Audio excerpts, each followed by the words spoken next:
दिल्ली में धारा 144, हरियाणा पंजाब में बॉर्डर सील। 13 फरवरी के किसान आंदोलन पर दिन भर के बड़े अपडेट। दिल्ली में किसानों के विरोध प्रदर्शन की घोषणा के बाद दिल्ली, पंजाब, हरियाणा से लेकर यूपी तक इसका असर देखने को मिल रहा है। किसानों के दिल्ली चलो आह्वान पर कांग्रेस केंद्र सरकार पर हमलावर हो गई है। कांग्रेस के राष्ट्रीय अध्यक्ष मल्लिकार्जुन खड़गे ने किसानों का खुलकर समर्थन किया है। वहीं कांग्रेस नेता प्रियंका गांधी ने सीमाओं पर की जा रही तैयारी को लेकर सरकार पर निशाना साधा है। प्रियंका गांधी ने कहा कि किसानों को दिल्ली में प्रवेश करने से रोकने के लिए सड़कों पर बिछाई गई कीलें और कई बैरिकेडिंग पर कहा कि कीलें बिछाना अमृतकाल है या अन्याय काल है। दूसरी तरफ पीएम मोदी ने कांग्रेस पर निशाना साधा है। पीएम मोदी ने साफ कहा कि कांग्रेस को सिर्फ चुनाव के समय ही गांव, गरीब और किसान याद आते हैं।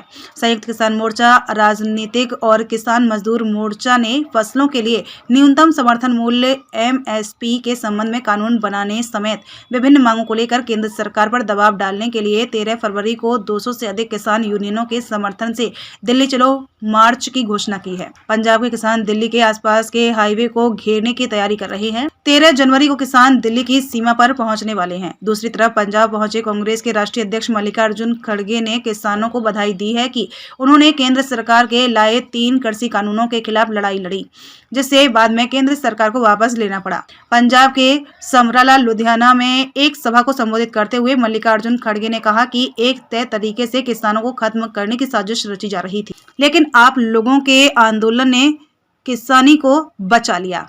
मल्लिकार्जुन खड़गे ने केंद्र सरकार पर निशाना साधते हुए कहा कि देश में आजादी के बाद पहली बार हर किसान पर 25,000 रुपए प्रति हेक्टेयर के हिसाब से टैक्स लगाया गया। उन्होंने आगे कहा कि पीएम फसल बीमा योजना को निजी इंश्योरेंस कंपनी का मुनाफा योजना बनाया गया। उन्होंने मंच से कहा कि 2016 से 2022 के बीच बीमा कंपनियों ने 40,000 करोड़ रुपए कमाए। किसानों के 13 फरवरी को प्रस्तावित दिल्ली चलो अभियान से पहले हरियाणा के अधिकारियों ने अंबाला के पास शंभू में पंजाब के साथ लगती सीमा को सील कर दिया। दिल्ली कूच की मुहिम को रोकने के लिए जींद और फतेहाबाद जिलों की सीमाओं पर भी व्यापक इंतजाम किए गए।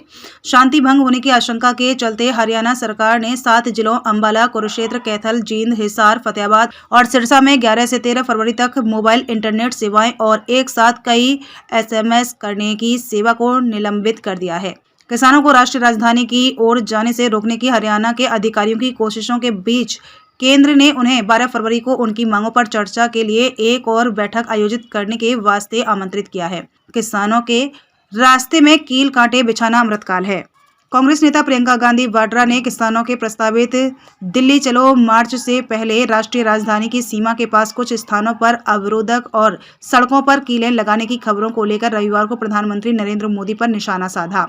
कांग्रेस महासचिव ने किसानों को दिल्ली में प्रवेश करने से रोकने के लिए सड़कों पर बिछाई गई कीलें और कई अवरोधक लगे होने का एक वीडियो सोशल मीडिया पर शेयर किया। प्रियंका ने सवाल किया कि किसानों के साथ इस तरह का व्यवहार क्यों किया जा रहा है। वाड्रा ने कहा कि किसानों के रास्ते में कील कांटे बिछाना अमृतकाल है या अन्याय काल। इसी असंवेदनशील एवं किसान विरोधी रवैये ने 750 किसानों की जान ली थी। किसानों के खिलाफ काम करना, फिर उनको आवाज भी न उठाने देना, कैसी सरकार का लक्ष्य है।